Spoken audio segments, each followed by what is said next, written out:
মুরব্বির সঙ্গে কিভাবে ব্যবহার করতে হয় সেটা তুই জানিস না? উর্মি, এ তুমি কি করলে? এতগুলো মানুষের সামনে তুমি মুক্তার গায়ে হাত তুললে?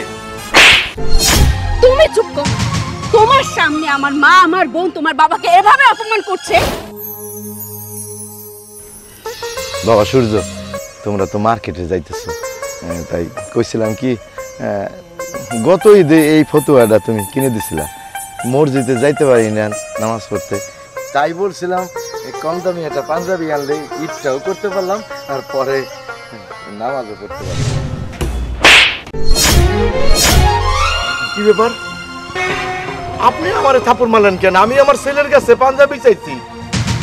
আরে বিআই সাহেব, আপনি বুঝতে পারেন নাই? আরে আপনি কি কচি বাচ্চা যে প্রত্যেকটা ঈদে আপনাকে জামা কাপড় দিতে হবে?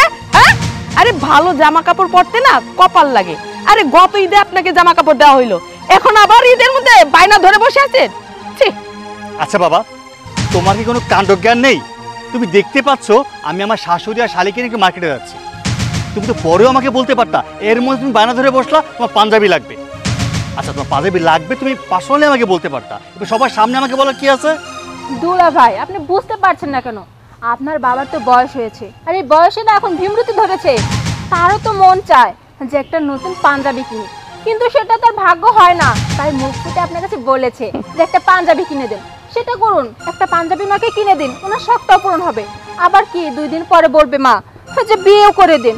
ভাইয়া, বিয়েটাও করে দিন। মুক্তা, একজন মুরব্বির সঙ্গে কিভাবে ব্যবহার করতে হয় সেটা তুই জানিস না? উর্মি, এ তুমি কি করলে? এতগুলো মানুষের সামনে তুমি মুক্তার গায়ে হাত তুললে? তুমি চুপ কর। তোমার সামনে আমার মা, আমার বোন তোমার বাবাকে এভাবে অপমান করছে, আর তুমি হ্যাঁ করে খাম্বার মতো দাঁড়িয়ে দাঁড়িয়ে দেখছো, তাই না? কিছু বলতে পারতেছো না? তোমার বাবা না, এটা তোমার জন্মদাতা পিতা না? হ্যাঁ, ছি ছি সূর্য, এই বাবার টাকায় তুমি এখনো খাচ্ছ দাচ্ছ পড়তেছো, সেটা কি তুমি ভুলে গেছো? এই যে বাড়িটা, এই বাড়িটা কার? তোমার বাবার। আরে এই বাবাই তোমাকে কষ্ট করে ছোটবেলা থেকে লালন পালন করে মানুষ করেছে। তোমার তো মা ছিল না, তোমার এই বাবা তোমাকে কষ্ট করে মানুষ করেছে। একটা মা ছাড়া সন্তান লালন পালন করা কতটা কষ্ট সেটা তুমি বুঝো? বুঝো না তুমি? তুমি যখন ছোট ছিলে তখন তো তুমি যা বায়না করতে তোমার বাবা অনায়াসে সবকিছু হাজির করে দিত। কই, এই মানুষটা তো কখনো তোমাকে বলেনি যে তোকে এটা দিতে পারবো না, ওটা দিতে পারবো না? তোমার তো সমস্ত চাহিদা এই মানুষটা পূরণ করেছে। তুমি দামি দামি উপহার চাইলে সেই উপহার দিত, তোমাকে ভালো ভালো কাপড় চোপড় পরাতো, তোমাকে সমস্ত বিলাসিতা এই মানুষটা তোমাকে দিয়েছে। তাহলে এই মানুষটা আজকে একটা পাঞ্জাবি চেয়েছে, এটা কি খুব বড় কোনো কিছু আবদার করেছে তোমার কাছে? হ্যাঁ, এই মানুষটাকে তুমি কেন পাঞ্জাবি দিতে পারবে না? তুমি তো গত বছর ঈদে এই মানুষটাকে এই ফতুয়াটা দিয়েছো, কিন্তু ফতুয়ার দিকে তাকিয়ে দেখো পুরান হয়ে গেছে, ছিঁড়ে গেছে।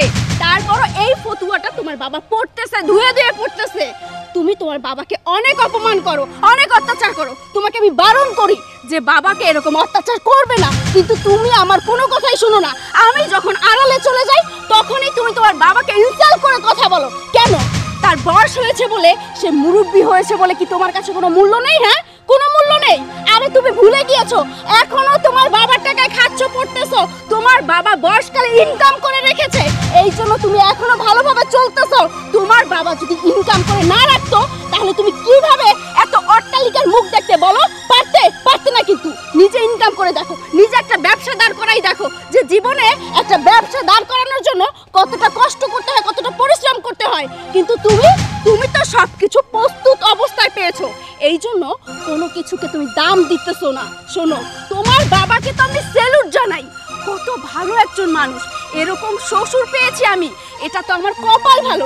ওনাকে আমি মাথায় করে রাখতে চাই, আর সেখানে তুমি তার সন্তান হয়ে তুমি তাকে দেখতে পারো না। তোমার উপরে আমার ঘেন্না লাগতেছে। আর এই যে মা, তোমাকে বলতেছি, তোমাকে এই বাড়িতে নিয়ে আসছি কিসের জন্য? ভেবেছিলাম তোমাকে শপিং করিয়ে দেব, মুক্তাকে শপিং করিয়ে দেব। কার টাকা শপিং করিয়ে দিতাম?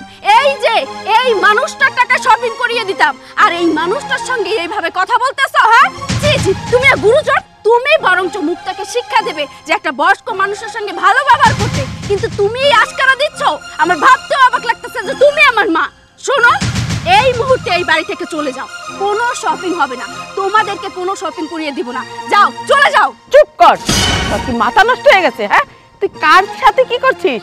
তুই তোর স্বামীর গায়ে হাত তুলছিস তোর শ্বশুরের জন্য? হ্যাঁ, চুপ করো মা। শোনো, এখান থেকে তুমি চুপচাপ চলে যাও।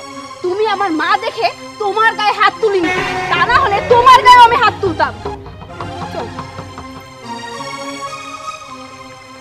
মারে, মা আমার দুঃখটা কেউ বুঝলো না, একমাত্র তুই বুঝলি মা। আসলে মা, সূর্যের নিয়ে কত স্বপ্ন দেখছি রে মা, কিন্তু আমার এই পোলা যে এরকম হয়ে যাইবো আমি কখনো ভাবি নাই। আরে বাবা মারা তো পোলার উপরে নির্ভর করে, শেষ বয়সে পোলা হইলো হাতে লাঠি হইব বাবার, কিন্তু আমার সেই ভাগ্য নাই। তো থাক, আমার পাঞ্জাবি লাগবো না। বাবা, আই এম সরি। আমার মার হয়ে, আমার বোনের হয়ে আমি আপনার কাছে মাপ চাচ্ছি।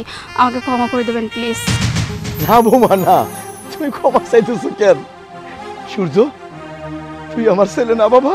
হ্যাঁ, তোর সামনে তোর বাবার গায়ে হাত তুললো তোরই শাশুড়ি, আর তুই তুই চুপ করে থাকলি। বাবা বাবা বাবা, কি আমার ভাগ্য, কেমন সন্তান আমি জন্ম দিছি। আর ওই যে দেখ, ভালো করে দেখ, ও কিন্তু পরের মাইয়া, পরের মাইয়া আমার বৌমা। তার নিজের মা বোনরে অপমান করলো তোর বাপের জন্য। তাহলে এখন তুই কত, তুইও সন্তান, ও কিন্তু আরেক মায়ের সন্তান। বৌমা, তোমার মা বাবা ধন্য, ধন্য তোমার মতো একটা মেয়ে জন্ম দিয়ে। তোমার মতো বউ যদি এই বাংলার ঘরে ঘরে হইতো না, কোনো শান্তি হইতো না। আমি দোয়া করি তুমি সব সময় ভালো থাকো, সুখী হও, সুখী হও। হয়েছে বাবা, আর প্রশংসা করতে হবে না। শোনেন, আপনার ছেলে আপনাকে কি করবে, কি কিনে দেবে সেটা আমি জানি না, কিন্তু এবার ঈদে আমি আপনাকে শপিং করে দিব আমার নিজের টাকায়। আমার কাছেও কিন্তু টাকা আছে, চলেন শপিং করতে যাব। চলুন বাবা, আসুন।